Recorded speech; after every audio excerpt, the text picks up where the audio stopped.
2,14,7,2,4,7. Gospod Jelinčič, 20 let stranke, kakšen rezultat pričakujete prihodnje leto? Pričakujemo dober rezultat z velikim upanjem, da se bo slovenskim volivcem odprl horizont.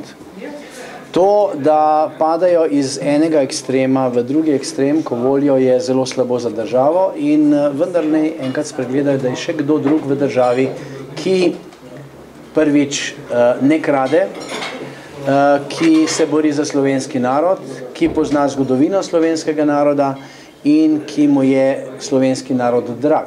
Kajti večini slovenskih politikov, ki kar po večini izhajajo vsi iz istega gnezda, jim ni kaj dosti do naše države. Veliko se govori o alternativi, kje jo vi vidite v vaši stranki? Alternativa se bo pokazala po volitvah, kajti pred volitvam govoriti o alternativi, to si lahko špoga recimo kakšna gospa, ki je v zadnjih časih zelo intenzivna pri določanju kdo, kje, kam, zakaj, drugače pa pametni politični analitiki puščajo to za kasneje. Po 20 letih je Slovenija v najhujši krizi. Vlada poziva, priključimo se francosko-nemškemu vlaku. Kakšno je vaše stališče? Bo to potegnilo Slovence iz krize? Francosko-nemški vlak ima eno lastnost, da imajo Francozi in Nemci skupno državno mejo. To pomeni, da je Slovenija čisto nekje ob robu in ne vem, če bo ta vlak vozil čez Italijo, pa Švico ali pa Liechtenstein, pa Slovenijo, pa Avstrijo, da bo prišel v Nemčijo. Vedno se gre za najkrajšo pot in najhitrejšo pot. Slovenijo bodo priključili k tem vlaku, če bodo oni želeli in mislili, da je to prav. Slovenska vlada ne zna najti strateških izhodišč, da bi predstavila to in Francozom in Nemcem, da je to pomembno in potrebno, ampak se vseeno, glavno, da je naš predsednik vlade lep in da zna lepo hoditi. Mogoče že vprašanje, 20 let pravzaprav nacionalna stranka ni bila v 20 letih niti v eni vladi. Če bi recimo prihodnje leto imeli dober rezultat na volitvah, bi šli v vlado, bi postali vi minister recimo? Kateri minister bi postali, če bi? Poglejte, nikoli nas niso marali v vladi, v nobeni vladi. Zadnja izjava gospe Katarine Kresal je bila še posebno huda, da z vsemi samo z nami ne. Seveda ne, ker mi ne maramo svinjari, ne maramo lopovščin in pse imamo zgolj za spremljevalce. Mislim, da težko bi rekel, kaj se bo sploh zgodilo. Videli bomo, ponudbe bomo pretehtali, odločili se bomo takrat. Mislim pa, da bi človek moral prevzeti kar nekaj ministrstev. Zagotovo, kaj zvem, notranje zadeve, zunanje zadeve, gospodarstvo, kultura, vse mogoče. Čez dobro leto nas čaka tudi predsedniške volitve, boste kandidirali za predsednika države? No, to pa prav gotovo. Slovenija potrebuje predsednika, ki je Slovenc, ki zastopa vse slovenske opcije, ki ni deljen za eno polovico ja, za drugo polovico ne. Mislim, da je treba narediti slovensko državo močno, enotno in da bo naredila kakšen korak naprej. Kajti, nažalost, jaz sem malo razočaran nad tem predsednikom. Ta predsednik preferira zgolj samo eno strujo, ene tako imenovane prijatelje iz ene politične opcije, kar je pa zelo slabo. Glede pokojninske reforme me zanima. Je ta nujna, je ta primerna, kakšna bo drža SNS-a pri referendumu?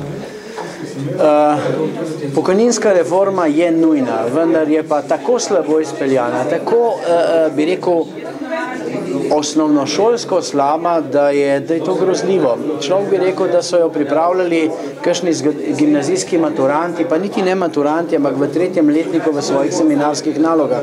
Ne pa, da so jo pripravljali neki kvazi blazni strokovnjaki in tako naprej. Če bi se naši gospodje zgledovali po nemškem modelu, bi ga prepisali, modificirali in uporabili. Vendar je pa tako, ne? Treba je znati nemški jezik. Boste pozivali volivce proti?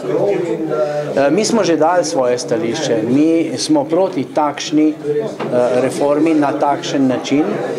Reforma mora biti, zagotovo mora biti, vendar ne takoj na takšen način.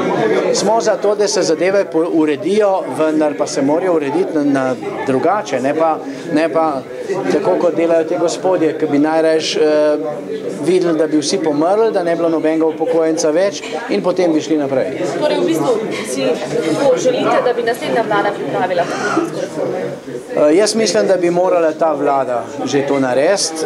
Velika napaka je bila, oziroma ne vem, če je bila napaka, neznanje je bilo, da niso tega naredili že v prvem letu svojega mandata, da niso poklicali nikogar iz opozicije, da bi jim povedal in svetoval, kajti vedno so bili sami sebi dovolj. Zdaj pa Pahor na vse pretege išče, kdo bi mu kaj prišepnil, pomagal in popravil.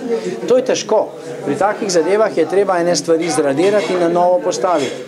Vendar pri ljudeh, ki jih ima Pahor v svoji vladi, ki nočejo poslušati nikogar, ki se ukvarjajo sami s seboj, ki se ukvarjajo z svojimi finančnimi problemi na način, da trpi država, tukaj se ne da kaj narediti. Na politično, jaz imamo še mogoče vprašanje glede tiste klobase, da povedali ste, dali ste obljubo, da boste ljudi tepli s klobasami, v bistvu odkot bi pravzaprav vzeli sredstva, na kakšen način bi lahko prišlo do tega? Poglejte, Slovenija navkljub vsemu še ima resurse, treba jih je najti. Treba je vedeti, s kom se da delati, kako se da delati. Kar nekaj primerov lahko povem. Jaz sem bil zdaj v Iranu in mi imamo kakor embargo za trgovino z Iranom. Američani delajo kakšno milijardo 400 milijonov dolarjev letnega kšefta z Iranom. Ampak za nas velja pa, da ne smemo. Treba je narediti to diplomacijo. Res pa je, da je potrebno poznati jezik, treba je poznati običaje, je treba vedeti, kam greš, kako greš, s kom greš, na katera vrata greš, tega pa naša vlada ne zna.